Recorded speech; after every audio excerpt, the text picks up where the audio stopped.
and they shoot above my head because they knew probably someone had told them that I work for the anti-government. I was 13. They were fighting every week, if not every day. We hear the guns shooting outside the village because the anti-government, they come to the village and asking for food, collect rice from the villagers. And then sometimes they were ambushed by the communist soldier, the new government soldier. And it's getting worse and worse every month, every day. My name is Bounleuang Kataviravong. I was born in 1964, southern of Laos, Savannakhet province. Can you tell me a little bit about who your parents were and what your family background was? My parents was a farmer and in Savannakhet and in a remote area in Laos. And basically we were planting rice and to make for a living.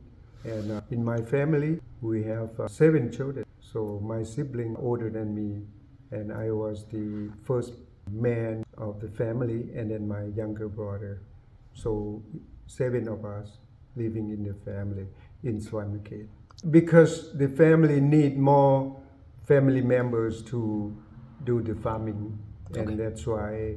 And also the Laotian family normally has a larger, bigger family. It's better for them, so they can help each other farming. Yes. You mentioned to me off camera that your grandfather had an interesting story about his role in your father's life, or maybe lack of a role, but can you go into a little bit of detail about that? Yes, my grandfather, after grandmother passed away, and he couldn't, as I was told, that he couldn't take care of his children, and then he took my father to the temple and offered to the temple if the monk head of the temple would accept him to stay in the temple until he grew up to 7 years old, and then my father decided to be a little monk they call Saman or Jua. Yes. Till he was 23 years old, and then he left the temple to establish the family. So being that he was a monk for those years, is that one of the reasons why your father was able to read?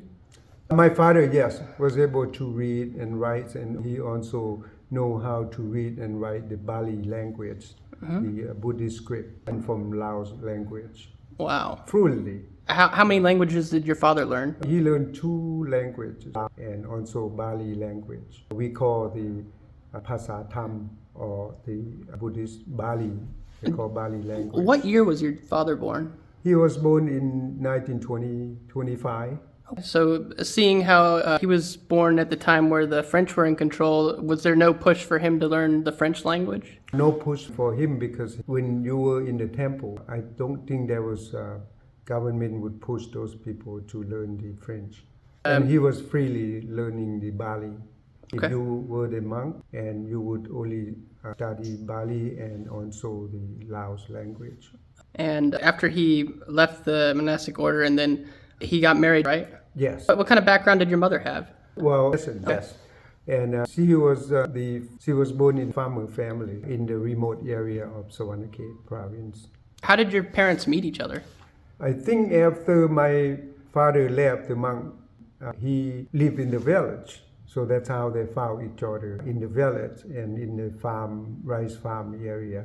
And they met in Savannakhet, the same place you were born? Actually, further in Savannakhet, out in the remote area in Tham Muang village. And when did they have their first child? I'm not sure, first child, but my oldest sister is 82 years old now. Maybe my history isn't right here, but was the year you were born the year where the first ceasefire agreement was made? I'm not sure on that, but I was born in 1964. I think the war was going on at that time, because after 2 months after I was born, and my father, his vehicle that he traveled from the Savannakhet to a village named Tham Muang, and his vehicle was got struck. That bomb wasn't meant for him, though, was it? I heard that there was conflict going on between the troops of communists and the Royal Laos government.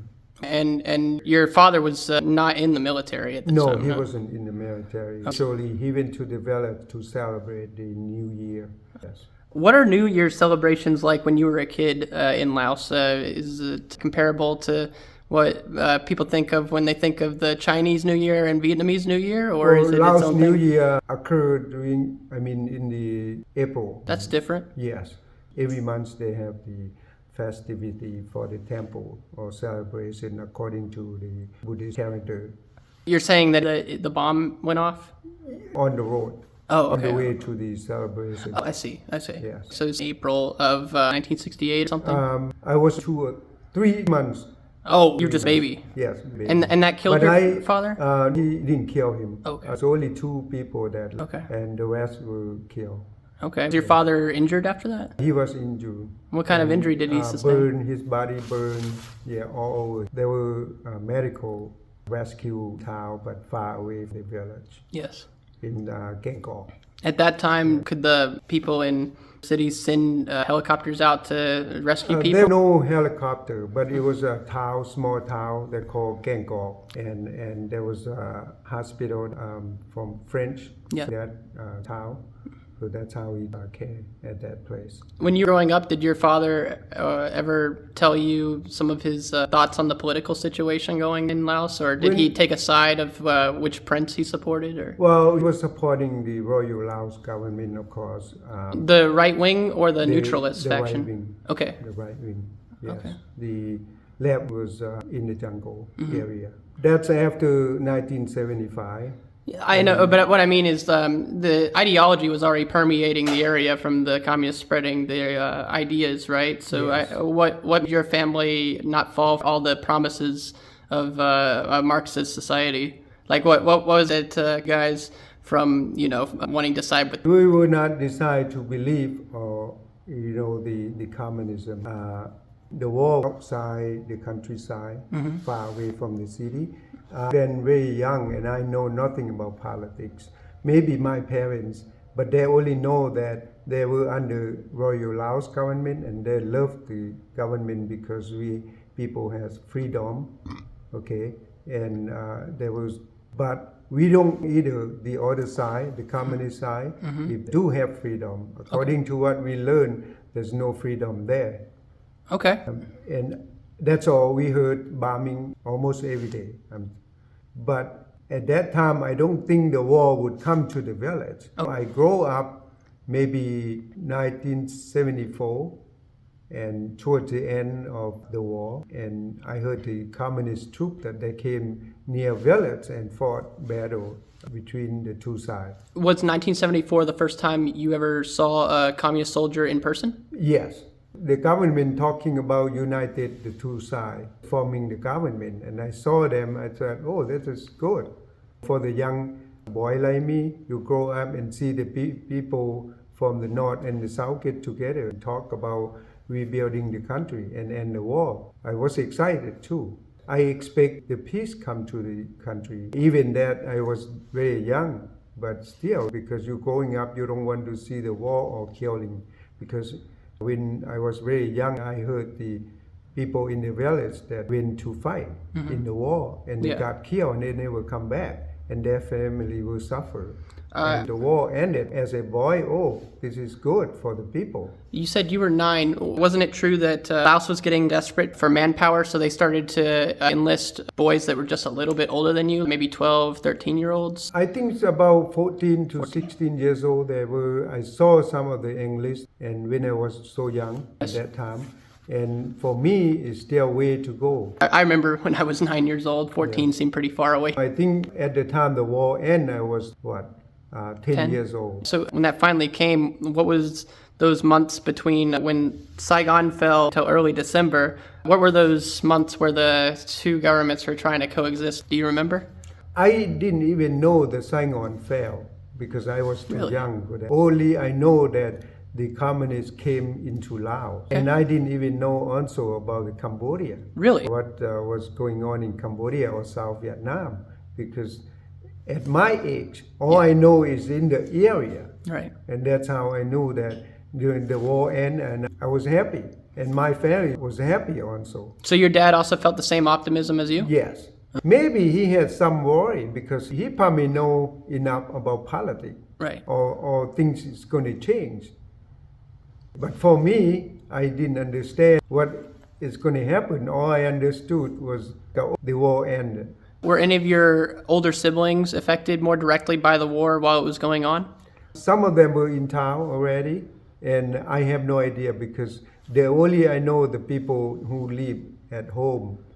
Some of my sisters live in town, and they're far away. Before we see each other, it takes maybe a year, 2 years back then. So the transportation. Was there a cultural change as the two governments decided to try to coexist during that last year?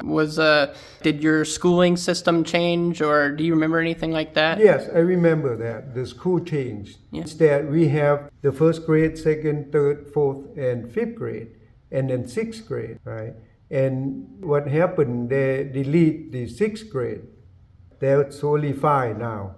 And that's when back then I was in the 4th grade when they came in, yes. They changed that system. And So I realized that, something's going on now. They said it's going to be better. So The primary school, they're only 5th grade instead of 6th what was the grade. communist logic behind that idea? That, at that time, I have no idea why they changed that. So after the communists fully took over the government and got rid of the coalition part of the government, that was early 1976, right? 1975. Late 1975. Right. Wait, what do you Late mean? 1975. Right. December 2nd of December. And so changed on that day. That day happened, if I remember correctly, they celebrate, they declare that it's in full power, in communist hand. Right. Yes. And that was done through a rigged election, right? And that happened in town, but in the village, like me, there's nothing going on. Because I live in the village. Okay, I never came to town. So explain village politics back then a little bit. Like, did you guys have a chief system, or was it like mayoral system where you elect them? Or Head. Okay. The leader of the village, we call village is it usually head. one of the oldest men or something? It's some people that respect, people that can depend on, manage the village so the people can live together in peace. Okay. There's no election, there's some election, but only the villager elect village head. Okay. December 7th, start going to village trying to just put communists into the elections to consolidate power? Well, the communists that came to the village and the village heads would declare that there's going to be a meeting.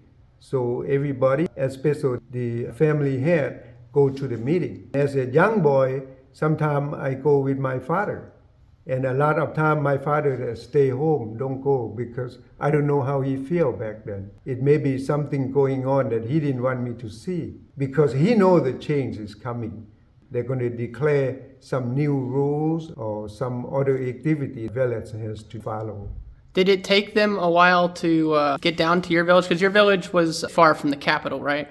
Very far from the capital. So did it take a long time for the administrative stuff to work its way down to where you were? I think actually there's a small town not far from my village. If we walk, we probably start walking 7 o'clock, and by 10 or 12 o'clock we reach the town. And there's the communist troop probably stationed in that area also. So the village heads always got orders from town. And that's how they called the head of the family to come for a meeting.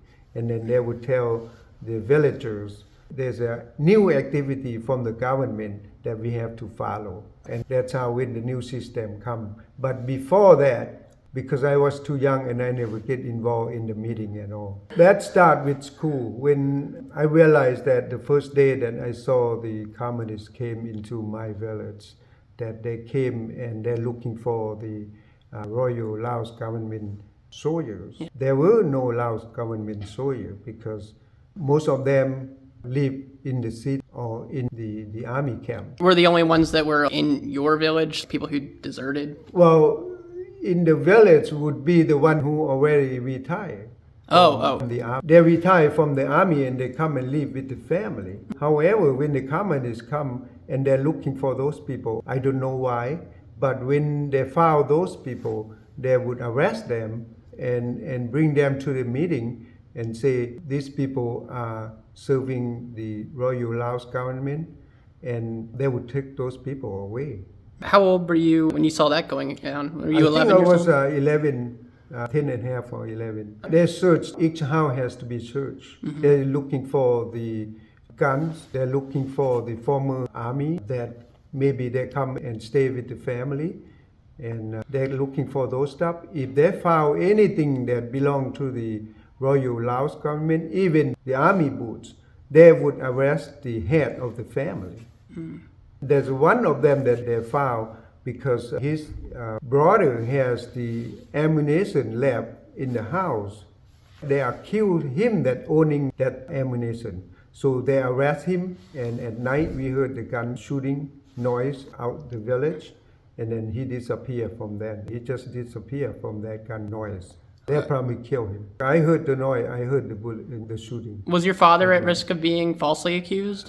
No, my father, he has the history of became a monk, so that didn't bother him. Because they only suspect the people who were former army or served in the government, Right. Royal Laos government. People living in the village, they trust each other. But when they were told, you have to tell me if you know anyone, people feel like, oh, what's going on now? This is real change. Right. This is not a peaceful way to manage the village. Did your school teachers get replaced with new communist school teachers? The school teacher, they had left because they don't want to teach anymore, because they were not getting paid and afraid because they worked for the Royal Laos government before. And when the communists came, some of them were accused of becoming spies. That's why they decided to leave. Later, they installed the teachers who were trained by the communists in town. They took those to town, called those teachers to town, and they were Political teachers, basically. right. Then they become a political tool of the new government, And of the communist government. did you go to 5th grade? I did went to the 5th grade. And that's the grade that is very, very sad, because I was studying, and then I saw the communist soldier came to the school, and they're carrying gun into the school. And first I saw is the they call rocket launcher. They came into the window, and then they showed that little bit and came in, and we were very scared. They did that to scare us. I think they probably did that. I know that there's nobody in there, because all in the classroom were students and teachers. We were studying, and when they did that, it scared everybody. We had a lot of fear, and I don't think I was safe anymore. I remember until this day, I like to tell that story when they came to the school, and then they brought in the rocket launcher. Instead, they should inform the teacher, say, we are coming and we like to meet with all the students. But they didn't do that. They just came in and sneaked in there and carried guns. Actually, they're asking for the Royal Laos government flag, the former flag. Oh. Yes. And the teacher told them that there's no flag. The flag is already gone. It disappeared. We don't know who took it. The peace treaty is supposed to unite the people and rebuild the country, because the war ended. And I think everybody would probably thinking, oh, our country now is united between two sides, the Royal Laos government and the communist side that came from the north. And that's how people think. But in 1975, when they start to kill people, arrest people brutally, mentally, physically, and that's how people not trusting a new government anymore. New government, but mean communist government. When they arrest people, they took them to the village or sometimes to the temple, and then call the villagers to come and look if they are your family members. And then they would take those people away. And then at night you hear the gun, the killing. And then we know that they got killed. They were killed. At some point, you decided to join a resistance group. When did that happen? That happened in 1977 when I had enough of the school. I was 13. They were fighting every week, if not every day. We hear the guns shooting outside the village because the anti-government They come to the village and asking for food, collect rice from the villagers. And then sometimes they were ambushed by the communist soldier, the new government soldier. And it's getting worse and worse every month, every day, fighting. So then my family farm, outside the village, we had to walk to the farm. And in that area, those anti-government came and live in that area. So we bring some rice for them. We have to, because they are people that we know, not my family member, but relative.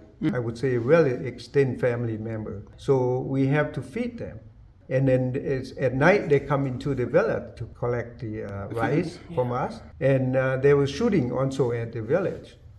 Yes. And when I go to school, and teacher always asks, who came to the village? How many people? How many guns that the communist teacher? All the teacher became communists. They have to work for the government now. So at one couple times they took me out to stand in front of the students and they shoot above my head because they knew probably someone had told them that I work for the anti-government. Not a great friend, but your friend is not your friend anymore. You have to watch out what you say. Yes. Did you say something to make your friend mad at you? No, I didn't say anything, but they know that because when they came, sometimes they come to my family. Actually, my brother-in-law was anti-communist. He lived in the jungle with the anti-government group. They said I work for the anti-government group. And then I didn't feel secure. I said, oh, wait a minute, now they know. I was a young boy, so when they came to my house or my farm, I have to talk to them. If I don't talk to them, then they would accuse me for being a spy. When the communists accuse you of that, what made them not arrest or kill you? They're not ready to arrest me yet. They probably need more proof. And I decided that I cannot live with them anymore. And I choose to leave the village, leave my family, leave my classmate. Yes.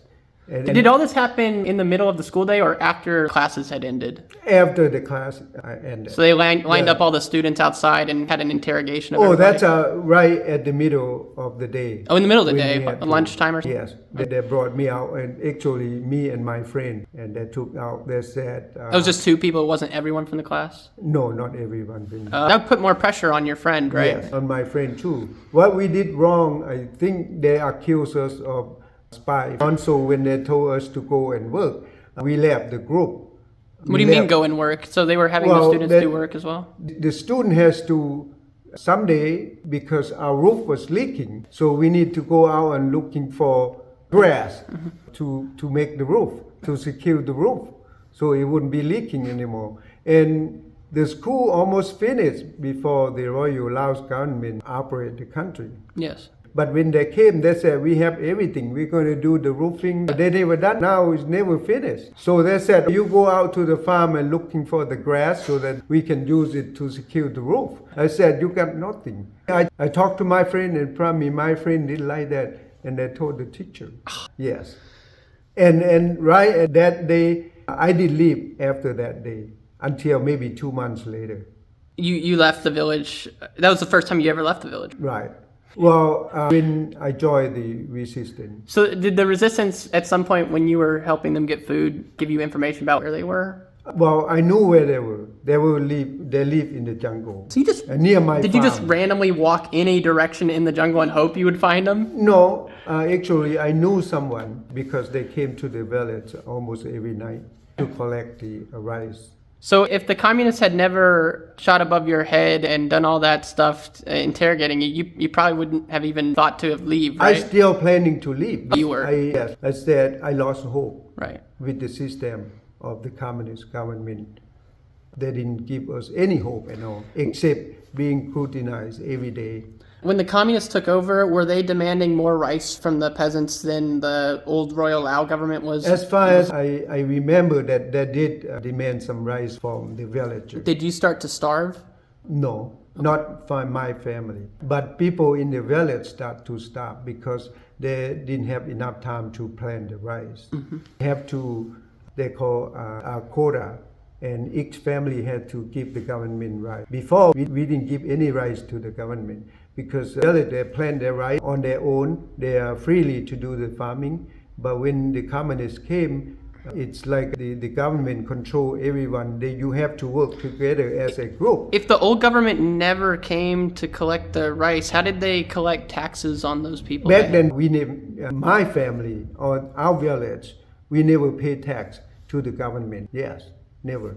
That sounds awesome. Yeah, they didn't bother. We plant the rice, we sell the rice, we collect the rice, and then we save the rice for our year, the whole year, for farming. Wow. For any activity, we never paid. Well, at that point, it's almost like you guys don't have a government at all then. Well, we did have the government, but Royal Laos government never bothered people, especially the farmer. Okay, interesting. So they just collect. They bought the rice from you if you have more rice. They would buy it. Yeah. The government would buy it. But the communist government, they collect the rice from you. Yes. As a quota. That was their. Each family, it was a tax, right? Each family, they said you can only have this much. Right. The rest of them, you have to give to the government. And then if you lack of rice by the end of the year, and they give it back to you, only some, and this is the gift of the government. They start operating in that area since 1975, and they came into the village. That's how I get to know them. Mm-hmm. And also my brother-in-law who married my older sister, I work with them. That's how I know him, and I know his friend also. One of my uncle that I know, he said, you can come out here and join us so I can take you to Thailand. When you were with this resistance, you were taught some of the guerrilla tactics, weren't you? Yes. When I joined them, there were not much training. Okay, we just tried to be safe. Now, the third day when I went to the jungle and joined the group, we were surrounded by the communist Viet Cong, Vietnamese troops. They surrounded us. So they were fighting early in the morning at 6 o'clock in the morning. They went out there to fight in the jungle. That's how our group get into the battle. But for me, I was very young and my third day in the jungle, and I ran. I didn't have gun because I just newly joined them. I just grabbed my stuff and run. The other group who stay in the area got into fight. After the walking that day, and we came back, and we turned to the area to check the area, and we found blood all over the area.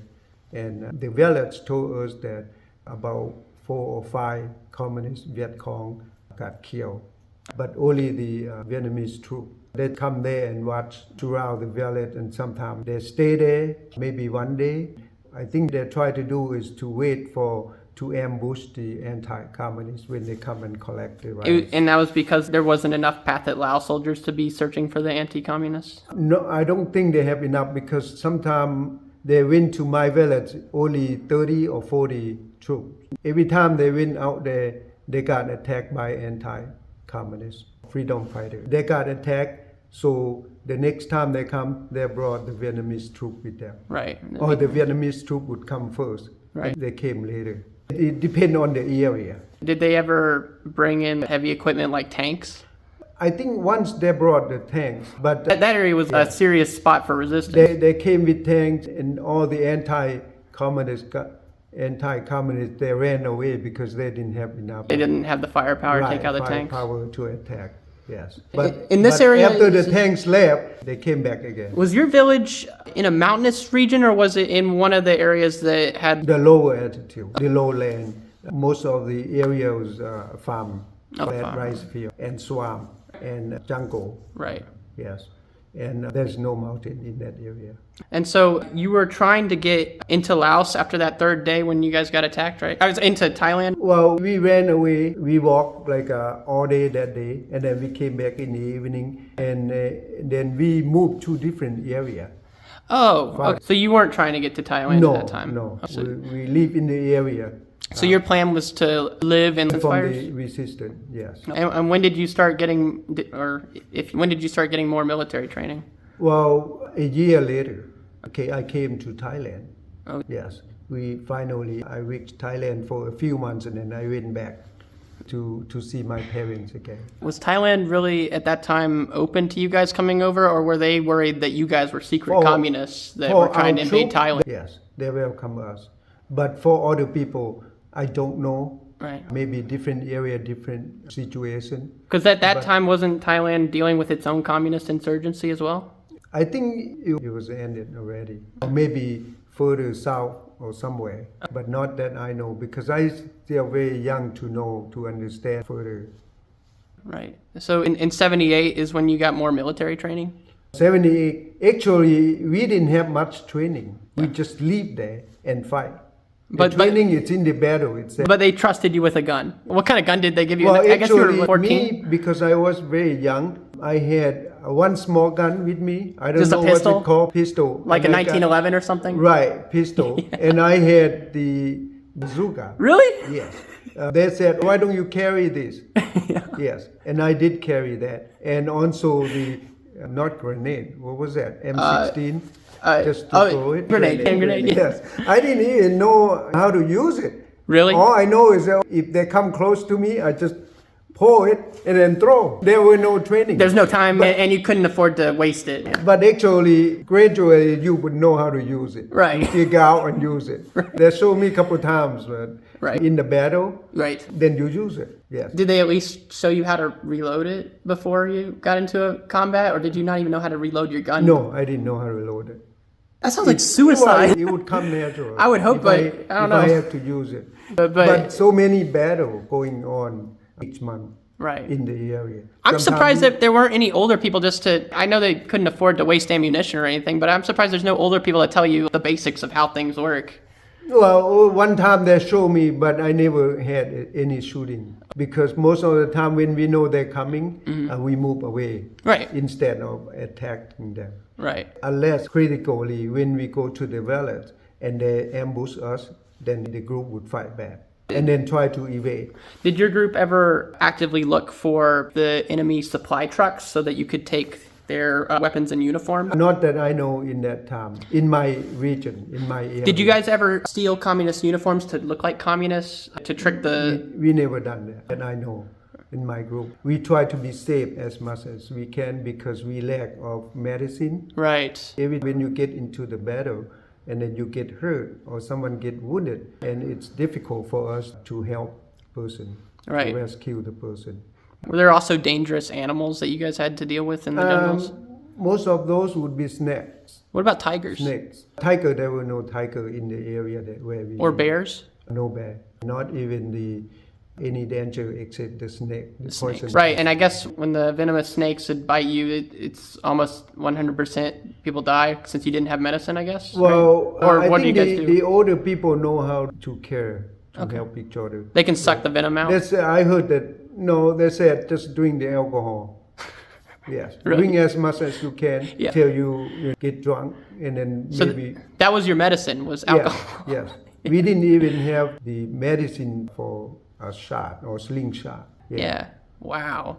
So I guess, did you guys use herbs you found in the jungle sometimes? Yes, we found herbs, but I don't know how much it affected. However, we were taught to use that. Yes, and I know many herbal medicine because my father saw me when I was young. So we went to the wood and he said, this thing is good for this, and that's how I knew. How long were you out there in the jungles? It's about 2.5 to 3 years. Okay. I went out. I lived in the jungles 1977 in the February, and then I came to Thailand 80. Did you ever end up using your bazooka? One time I pulled it because we went to the village, and the villagers said the communists came to the village, to the south of the village. So I think I pulled it, but I didn't know how to shoot it. I jumped from the house and I said, where are they? If they're here, I'm going to shoot. The leader of the group said, no, you don't do that. Wait until they come close. You wasted your shot? Yes, and then he helped me to reload it, get back in together. I was very young and fearless. Yes, if they come, I said, I shoot them, but I didn't know how to use it. Did you ever use any of those other weapons they gave you? Or only bazooka. You did use your pistol? Oh, you never used it? Yeah, I never used it. Actually, I didn't plan or have any intention to kill anyone.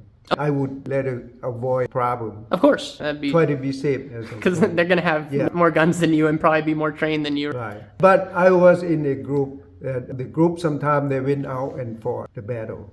But for me, they left me to stay in the camp, in the area. Did you have an unofficial job in the camp? Were you the cook or? Many times I have to looking for food and cook for the group. As a young boy, I fished. Did they give you an axe to cut firewood or something like Yes, that? we had those tools. All right. You also looked for food, right? Yes. Were you one of the people that go into the bamboo village? shoots. In the jungle. You weren't in the collecting woods. rice from the village like the people were. I went right? with the group. You have to carry a sack of rice when you go to the village. Sometimes you ask for cooked rice, Like our sticky rice, and then we save those. We carry out to our area, to our camp. Yes, we eat that in the morning or sometime at night time when we arrive at our camp. And then what happened in 1979 to make you decide to stop fighting? I came to Thailand at the end of the year, and I decided that because it was difficult for me to work in Thailand, I was a tricycle man, and I decided to go to camp. But the camp was closed for all people, a refugee camp in Ubon. Maybe I'm And a little they're confused closed. here. You're saying that you initially went to Thailand and you got a job as a tricycle man? Yes. For a few months, then I went back to Laos, and then a year To later, continue fighting? Right. To continue living with the group. If there is any battle, yes, I would fight. But when you know gun, but you still saying that you fight, you resist. Right. So the group, the adult, would be the one who fight. I actually makes sense. enjoy being with the group. If they said, oh, go with me, I like to go. They said, oh, stay. Most of the time, they let me to stay in the camp. There were a couple times that when I didn't go, there were fight going on with my group. I was safe. The villager notified us that the communists they came from town, and we went out there to plan for attack. Actually, we wait all day, they didn't come.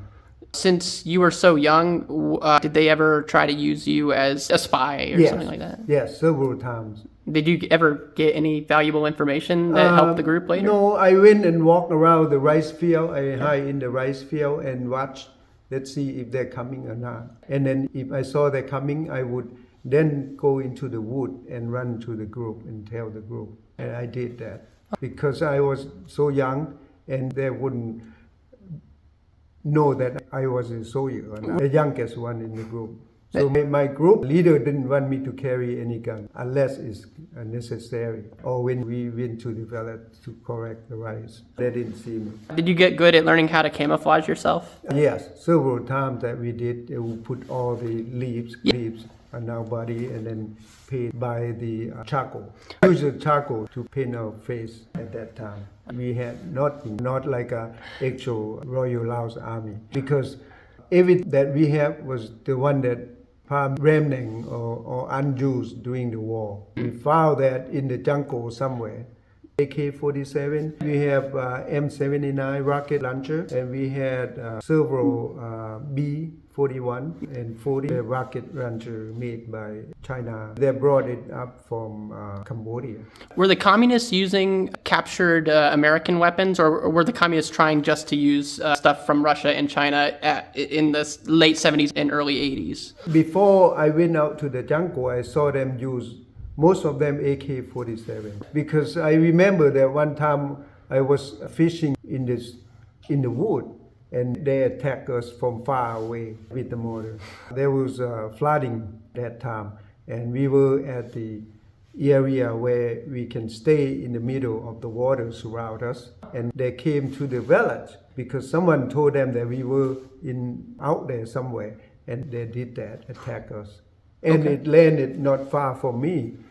I was fishing that time, so I had to leave everything there and run. As far as equipment you had when you were living in the jungle, did you at least have a shovel? No. You didn't have a shovel? So No, we didn't have. did you guys never dig trenches or? No, we didn't dig or foxholes? trenches. Nothing? We sometimes we made our hut in the tree. Yes, we sleep on the ground. It depends on the area. Sometimes we sleep in the wood jungle, very deep jungle. Yes. And what kind of clothes did you have access to? Because I imagine when you're in the jungle, it's not like once your clothes are rotting off, you can easily get more clothes. Well, Did the you make clothes out of the... No, we brought it from home. Okay. Our family supplied that clothes. It's not army clothes or anything. We just wear civilian clothes. Anything that you can find to help you get warm. What kind of shoes did you normally wear, if any? I had the flipper shoes on. I didn't have the boot. Some people had boots, but very old. From the Royal Laos government. What kind of shoes were the communists wearing at the time? Were they wearing sandals as well? Chinese sandal. Really? Chinese from China. Yeah, the green one. You often take those? I didn't have that. Okay. I wear a flipper. It's much easier for me to run. It is? Run faster. If I have to run, just for me, but others had the boots. I think once I had a boot on, but it was too heavy for me. So I decided to have flipper on. And I just can take it off because the area where our group stays and a lot of mud and a lot of water surround us. So we live in that area. And how long would you stay in one area? Would you normally just be there for a few Sometimes days? 2 months, 1 week. It depends on the situation. The longest probably 3 months. How would you get away with staying in one place for 3 months without the communists figuring out where you were? Well, because we feel secure by the villager. If the communist troop comes, they would notice us. Did the communists allow get access to the captured American helicopters and planes, and were they using those against you? They didn't have any helicopter. Really? Yes, they didn't. Oh, maybe why wouldn't the Vietnamese share that with them? I have no idea. But the Vietnamese came to Laos, they only had truck to carry their troop to a remote area. So you guys never had to worry about hiding from stuff in the air? Not at all. Okay. Yeah. Interesting. At that time. All right. Yeah. And at that time, was the Soviet Union kind of done with Laos after 1975? They weren't super focused on finishing you guys off? Or did they just trust the path at Laos and the Vietnamese to take care of it? Vietnamese.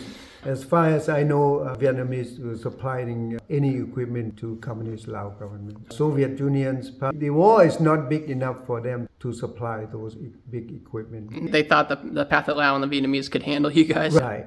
Yeah. Mostly because the Vietnamese Lao government, they signed treaty to protect each other. Right. Yes. If anything happened in Laos, for example, the resistance grows stronger, the Vietnamese troop would come in and suppress us.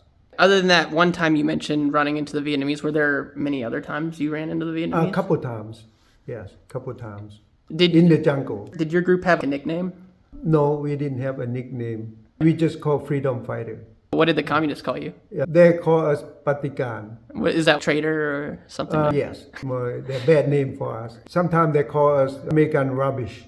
I imagine so. We call ourselves freedom fighter because we were repressed by the communist government. Did any Thai people help you guys? Thai people didn't help us. No Thai troop involved in this operation. But only when we came to Thailand and they're helping us. How would they help? They give us food, rice. Would they ever supply you with ammunition? Sometimes, yes, maybe. But for me, I came to Thailand, I feel safe. I didn't know much about that because the head of the group would talk to the Thai general and they know each other.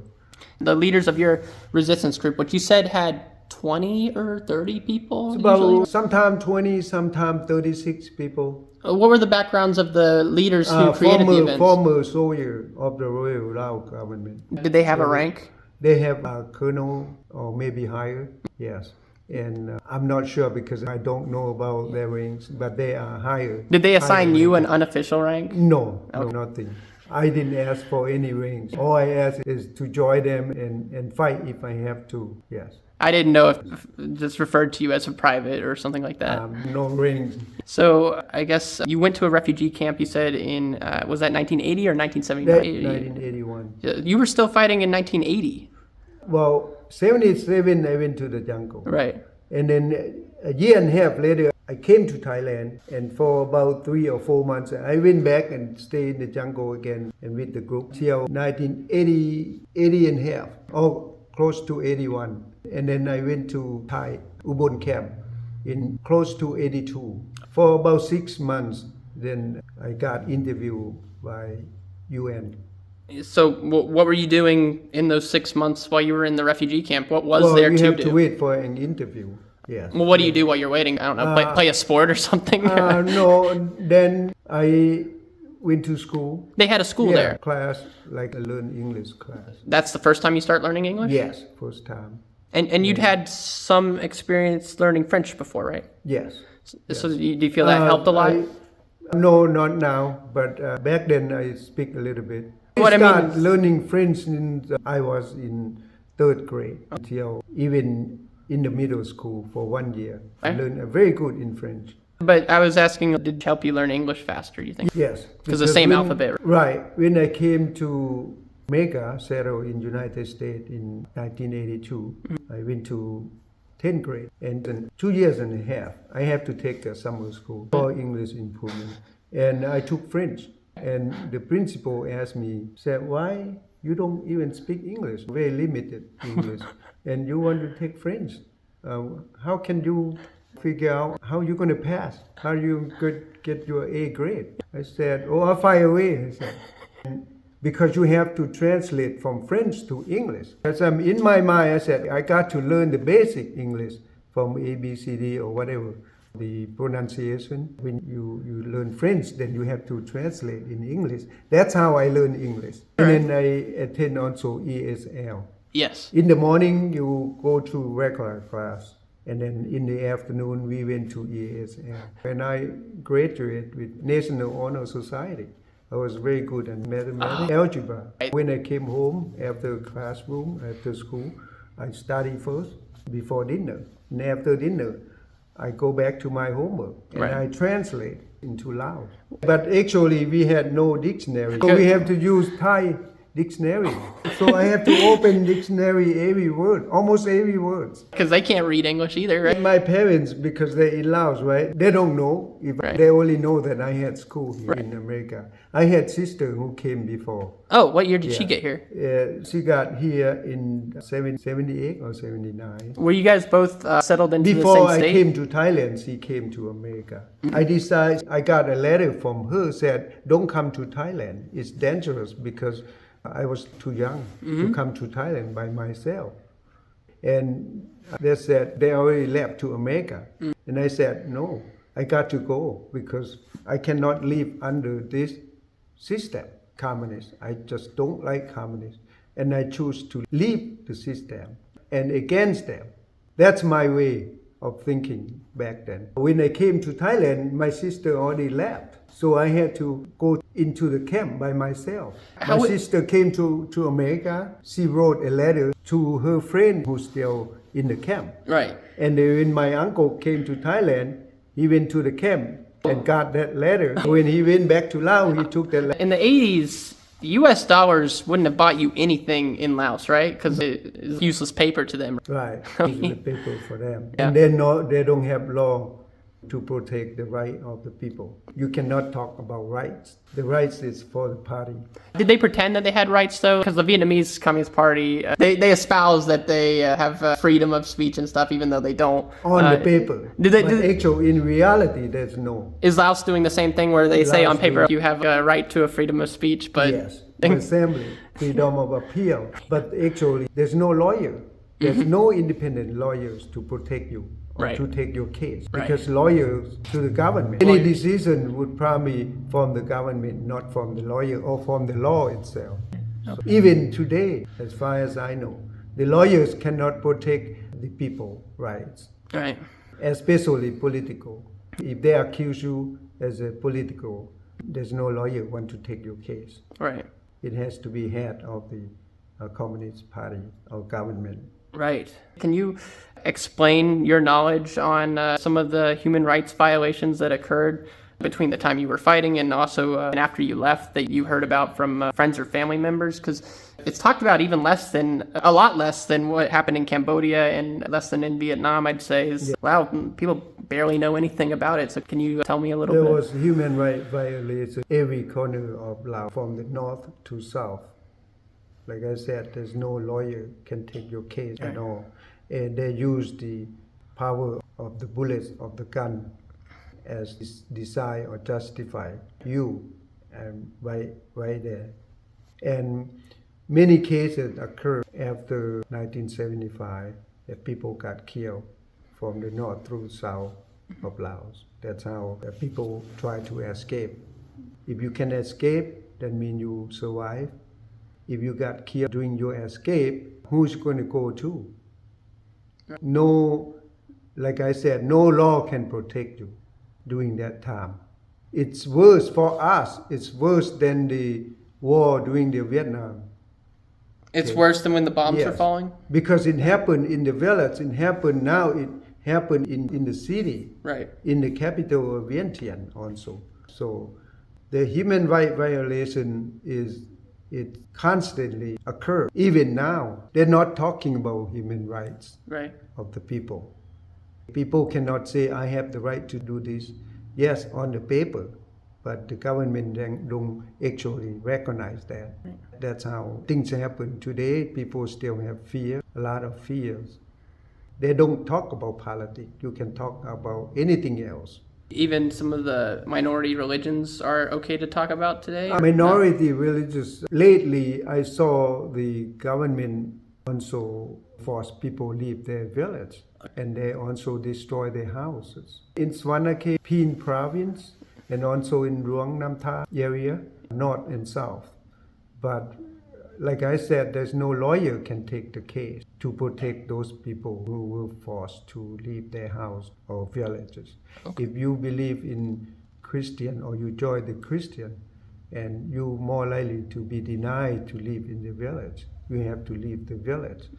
Is everyone in the village you grew up in, were they Buddhist, or were there Buddhist. were there Oh, any yeah. animists? I say And yes. yes, Yeah. and Buddhists come together, Right. but they're not fighting each other, All right. Yeah. just like Hindu and Buddhist. Well, did the communists crack down on any of the animists and attack them for believing old superstitions and stuff No, like that? no. Because in some countries, the communists be- go after old superstitions and stuff like that. Not that I know. They don't attack the enemies, but they do attack Buddha. They told the monks to leave the temple when they came in.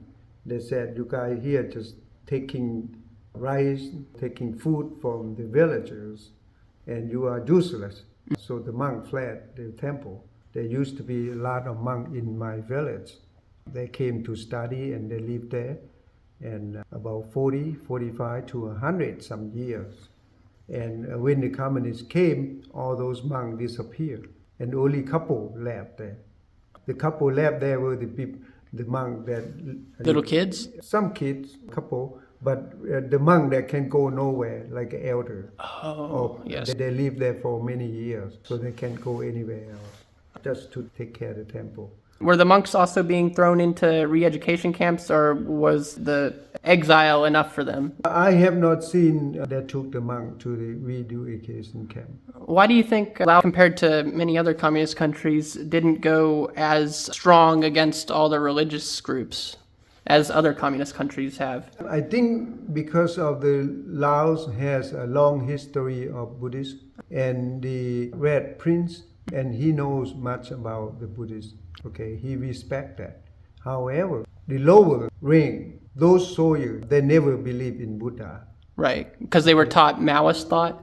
Yes, they were taught Maoist, or their culture, they're coming from the jungle. Right. And they never have temple in their village.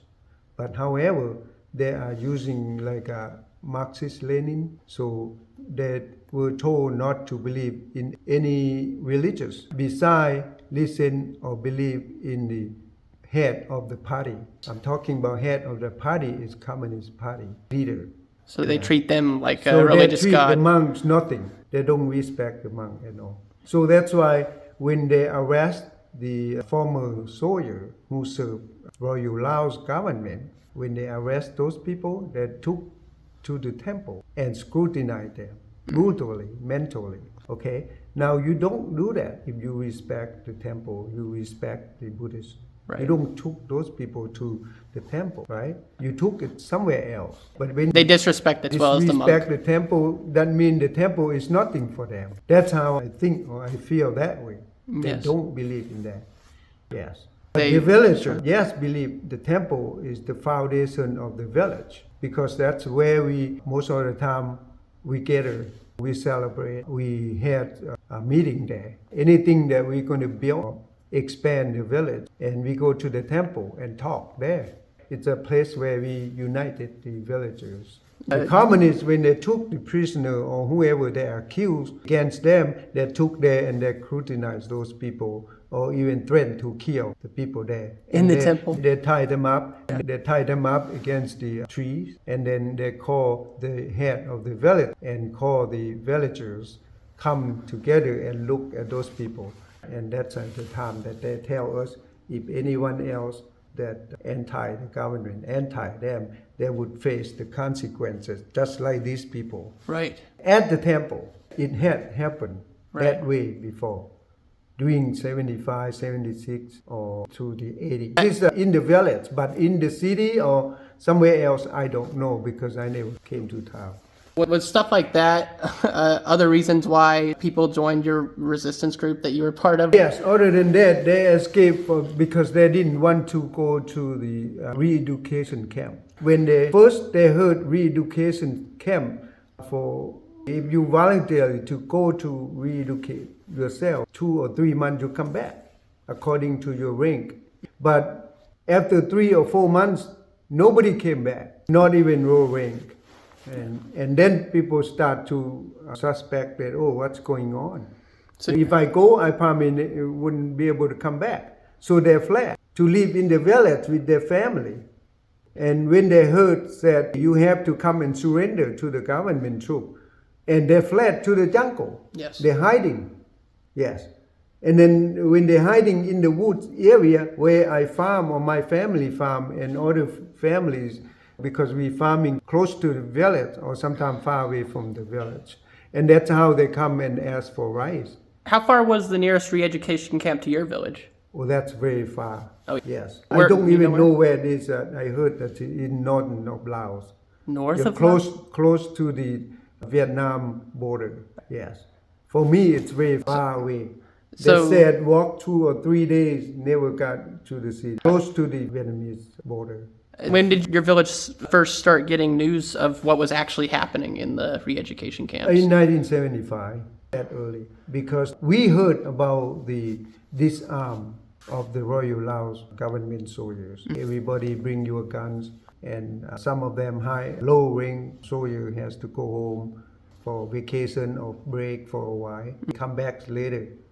And that time they take the high rank to re-education camp. So when you said that after 2 or 3 months those people didn't come back, was it the case where all of those people never came back, or some of them came back many years later? Many of them came back many years later during the fight. What was like during this, I would say, civil war going on, because we had resistance all over the country, from north, central, and the south. For the lowest rank soldier in the Royal Lao Army, about how long would they end up having to serve in the re-education camps? I learned that from my brother-in-law, one of the family members. And he said about 4 months. He told me 4 months. First, he was willing to go. But then he said, my friend didn't come back. Right. So he decided not to go. Instead, he fled to the jungle. That's how I learned. So if the communists had just kept their word, probably more people would have turned themselves probably in. More people would, but they would never kept them. No. Yes.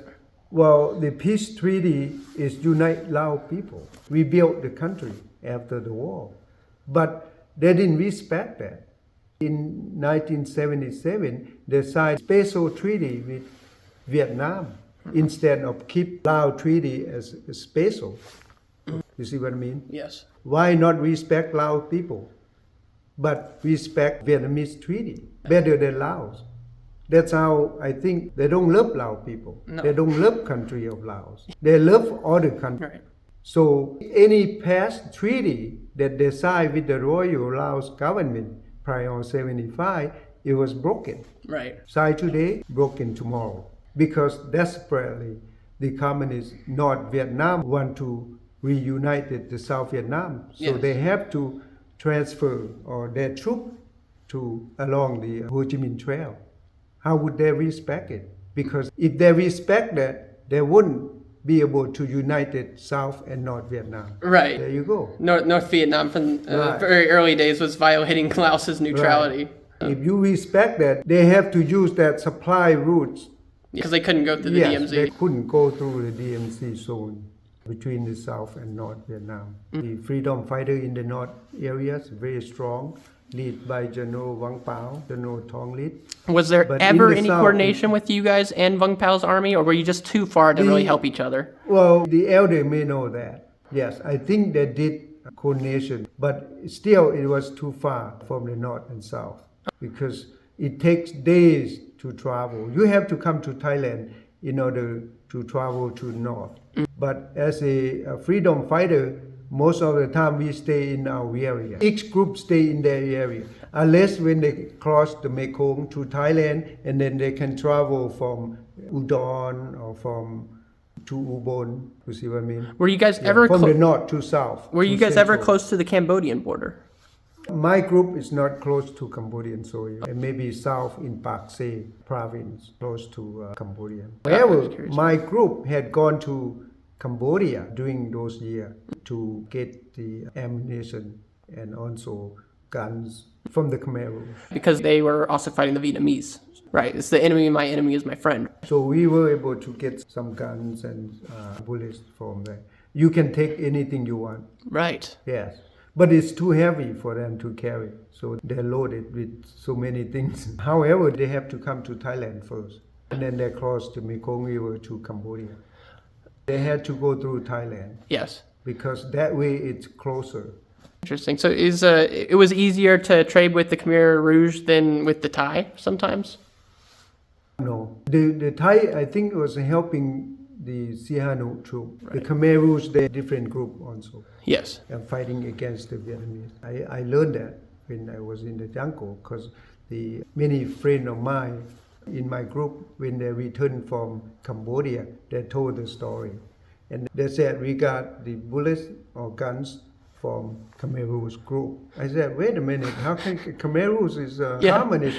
Well, the Khmer Rouge to help Lao people to fight against the Vietnamese. Just go over there, they went there, and they just took any guns, ammunition, as much as you can carry. Because the Khmer Rouge were directly receiving weapons from the Chinese, but you guys were not.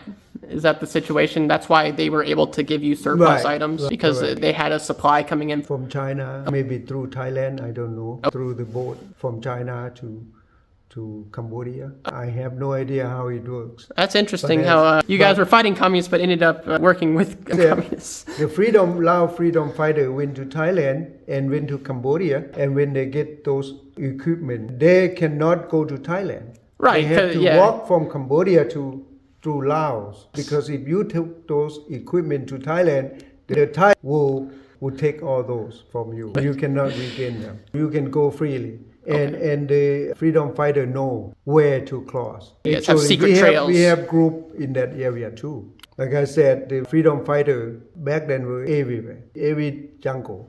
There were more Vietnamese came to the area. And before they came for 1 or 2 days or 1 month, they're gone. But now they came and they stay, so they can't go to the village and collect rice anymore. As long as they have a little rice, then that would be okay. If they couldn't get any more rice, where were they getting rice from? The village everywhere, even other villages. So how many more years did the resistance group continue to fight against them? I think they until 1990. 1990. What made them but very small left there. What made them finally give up? Well, basically no help. Because I heard that my uncle told me that they asked for help from the United States. Okay. Abandoned that plan. Right. Yes. So at the point the United States was still when the United States abandoned that plan, the Thai also changed their policy. Okay. How long was this plan in place? How long? Yeah, how long was this plan? I haven't. I thought they up in 1975, actually, basically. There's no plan. The unit of CIA probably still operate with General Vang Pao in the north. Yes. Yeah, General Vang Pao. They never did they providing any equipment.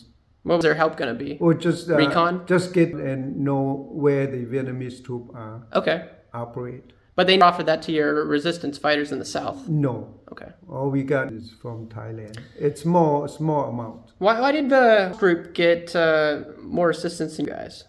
I think more because he was working with also Thai. Okay. But even their leader passed went away. Nobody talked to Thai.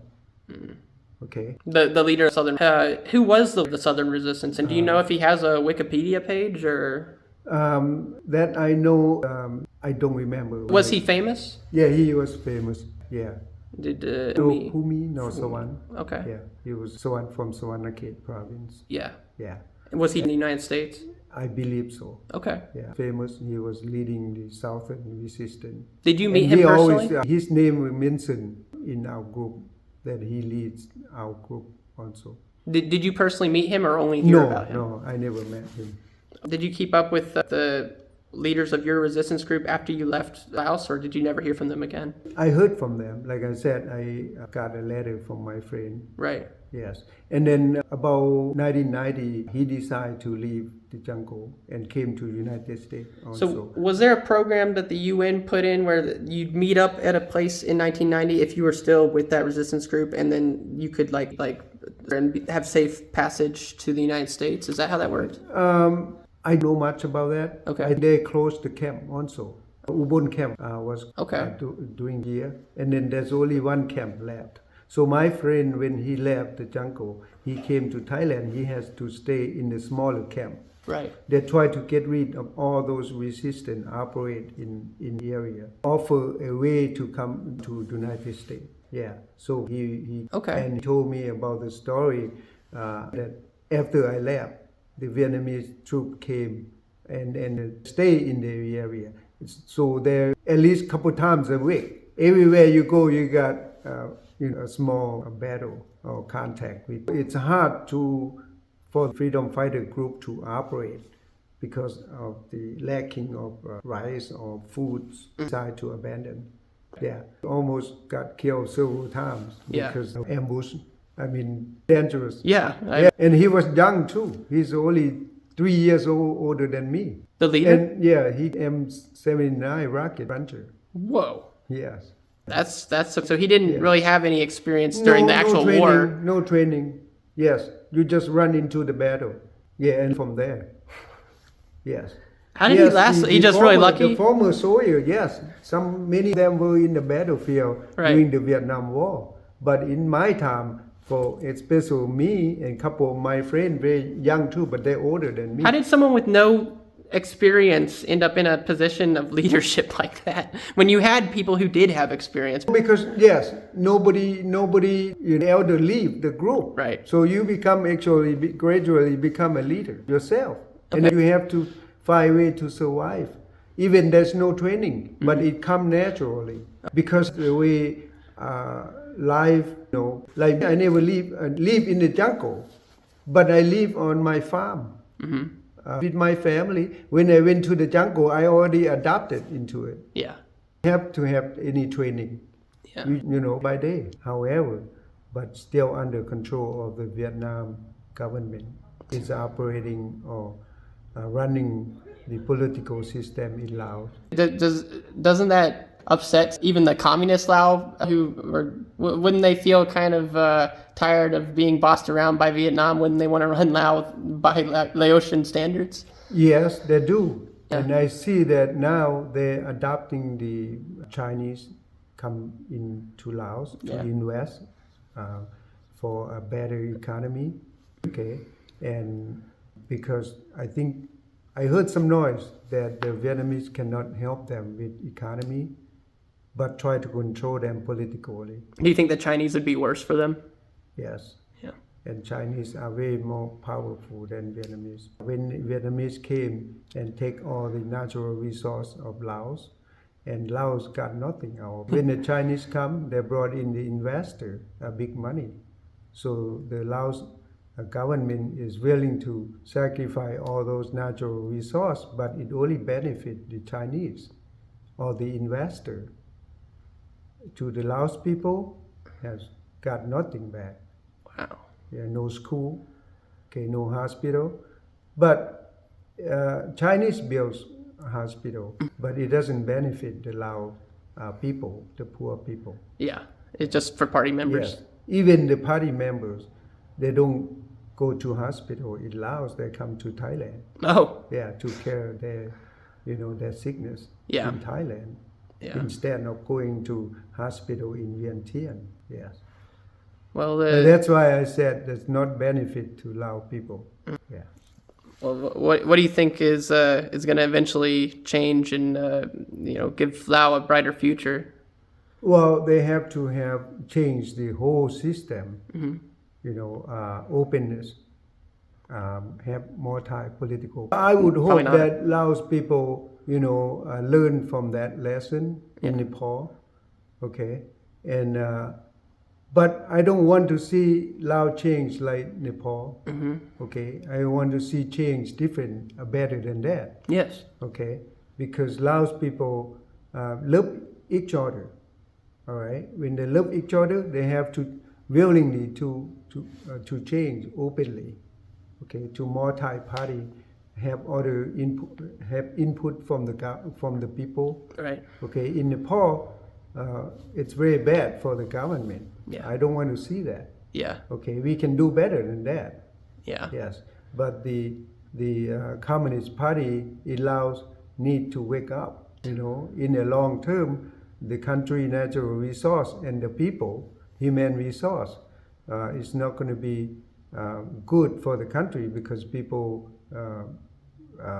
go somewhere else to find job. Okay, instead of build your own country, you go somewhere else. How can change happen if all the people who want change are leaving the country? Well, those the member of the Communist Party, they would do that themselves. They also leave the country. Yeah. They are doing it right now. Right. They are doing it. But, because people are leaving the country, they would see that's the change also. And they are fighting with the government. Every time I see they convene in the National Congress, and they ask the government to do that, to do this. Yes. And then how many years since they were asking? Yeah. And it never succeeds. So one day, I think they would have enough is enough. Okay. Yeah, that's how I think. But from outside, yes, some of the outside influence would work better, faster. Is the outside influence from Lao people online affecting people inside? Yes, social media would affect because people want the country to be open. Yes. And many Lao people, when they go out to the other country, they learn something. And when they go back, they want to change. Right. Even people in the United States, when they go back to Laos, they encourage their friend, their family, or maybe the Laos congressman, okay, to change. Right. To work on it. You see how easy when they come to United States, nobody's saying anything right here. Right. Right? We everything is good here. Mm-hmm. When they go to Laos, they feel squeezed. Okay? Right. They can't talk. Okay? I think people like to change, but it takes time. Yes. We want it faster than that. Yes. Yeah.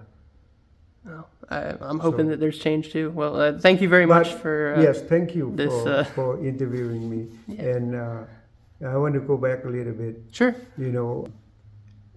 I'm so proud of myself because I had spent some time to fight for the country that I love before I leave Laos. You should be proud. I didn't just jump across the Mekong River. Yeah, that would have been the easy thing to do. Yeah. Yeah, easy. Yeah.